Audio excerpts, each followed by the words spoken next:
Welcome to Reddit's Darkest Corner. Today, we will be reading through people's scary encounters with the paranormal. Our ghost Owen. This happened to me when I was 9, 2010. My friend in the neighborhood found a Ouija board in his brother's stuff while he was away at college. He told me what it was and asked me if I wanted to play it with him. Trying to impress him, I said yes, and we went into his room and we tried it out. Nothing happened, and we were left disappointed. Later that week, he called me and told me that he looked up how to use the board properly and wanted to give it another go. I agreed, as I was more confident that nothing would happen. So we grabbed a bunch of scented candles and we placed them around the board and did the whole seance stuff. We asked the board if anyone was there, and it of course went to yes. We thought the other was messing around, but we agreed to take it seriously because I didn't really care if it was a stupid joke. We asked the ghost what its name was, and it spelled out Owen. My friend asked if it was a person, and it went to no. We asked what it was, and it spelled out demon. I then asked to prove it. You know that call in the intro to Finding Bigfoot? Well, that's the closest thing to what we heard from the garage. Keep in mind, it was only us in the house. It scared the shit out of us, and we ran out of the house. We checked the garage, nothing.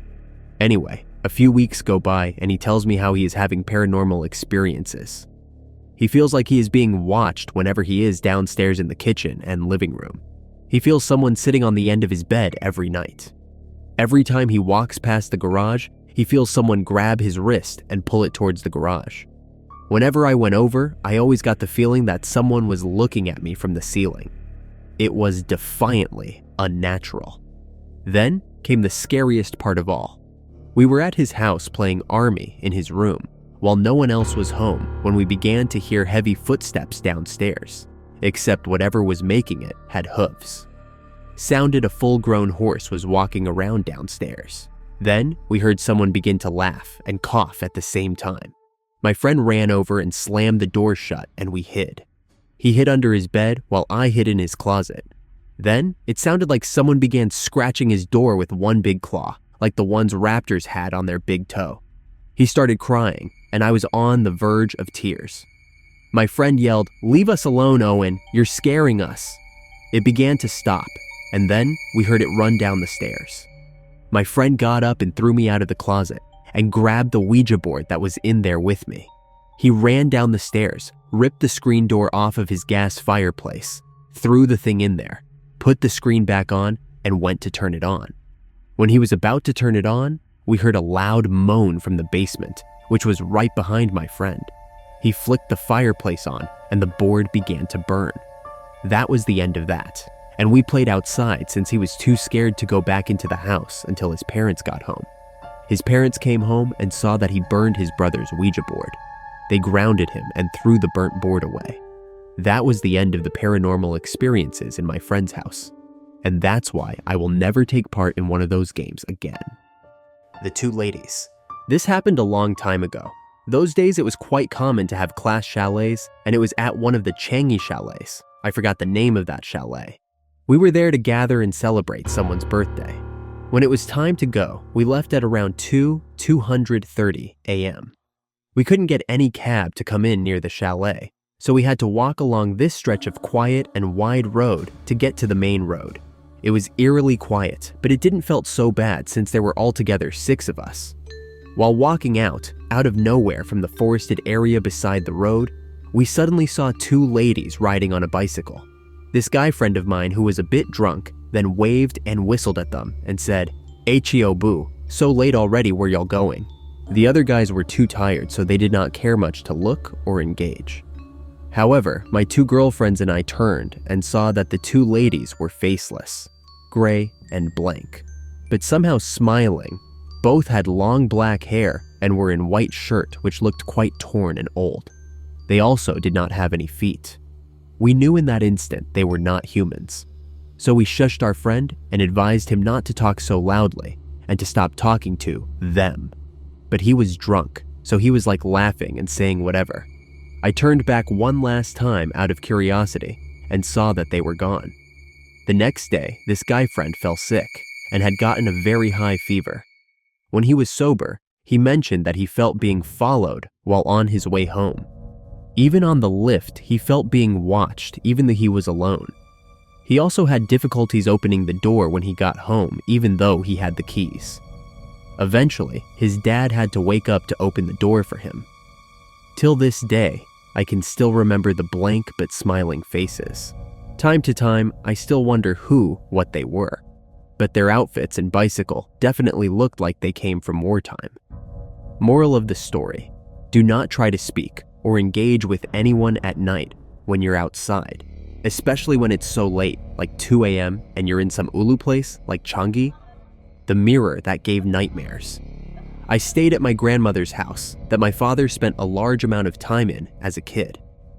My father drove us there in one go and was understandably tired after a 17-hour drive. We all started to lay down, and my father checked in on us before going to bed himself. As he was talking, he stopped himself and told us to cover a large mirror or you will have nightmares.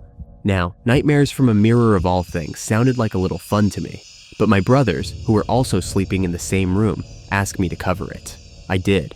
I asked my dad about it before he left, and he said ghosts use it as an entryway. A week later, I brought it up with my grandmother, and she scoffed, saying, "Oh, this house ain't haunted." I agreed, but told her that the reason I brought it up was because my dad told me to cover a mirror. My grandmother then changed her expression and said, "Oh, the mirror?" Apparently, that mirror came from her grandmother. She worked as a nurse and took in those who were going to die, but could not pay for care on their last days. So, she made her home into a hospice. Those who stayed in the room with the mirror saw things. A lovely old lady saw and heard a young lady come into her room and played a harp. She was thankful for the lovely songs, but no person was known, nor was a harp owned or heard elsewhere. A young boy found an older boy who played games with him and really knew his games. Lastly, a terrible woman refused to use the bathroom and shat in a cooking pot, then hid it under her bed, and as argue issued everyone daily, saw, and this is her words, the devil that spat fire at her. The police were called, and she tried to accuse the nurse of trying to kill her with the devil. I also got stories from my mother, seeing the same young lady who played the harp, without her harp that time, and my grandfather seeing the devil guy. My grandfather described it as a red man with horns that was too tall for the room he was in, so he, still standing up straight, bent his neck down to fit. It stared down at him and simply asked, slowly, "Why are you here?" I kept that mirror covered. The woman in the white dress. I was really young. I would guess 8, 10 years old, but that's just a ballpark guess. I shared a room with my younger brother. Our room was very large, and for some reason, we put our bunk beds right in the middle of the room, with the side of the bed facing the doorway. I had top bunk. Every morning, our mom would come into our room to wake us up for school. It was the worst feeling. This morning, I had already been awake for some time, just laying in bed. It was still dark outside. Depending on the time of year, I don't remember. It being dark when we were getting up for school might have been normal. So I'm sitting there, laying in bed, and the door to our room opens. It doesn't take much effort to turn my gaze to the door.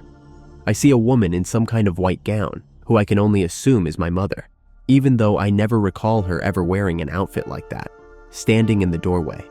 She takes a step in, closes the door behind her, and slowly starts approaching our beds. She gets so close that I'm no longer able to see her, because of the angle I have being on the top bunk. I assume she's going to start waking up my brother at any moment, so I do that kid thing where I shut my eyes and pretend to be asleep. I wait, and wait, and wait. I finally open my eyes. The door is still closed. I'm super confused at this point, so I lean over the railing to see what she's up to, and there was no one there. I freak out and cover my head with all of my blankets, and lay there for what felt like quite a bit until I fell asleep. I don't believe in ghosts. I'm sure there's a completely rational explanation for this. Maybe it was my mom, and I just didn't hear her open and close the door to leave again. Maybe there was no one there at all, and I imagined the whole thing. I don't know. It's not a super interesting ghost story, but it's all I've got. It's the only weird story I have from my childhood that I can't explain today. Comment what type of scary stories you want to watch next. Like and subscribe for more horror stories daily.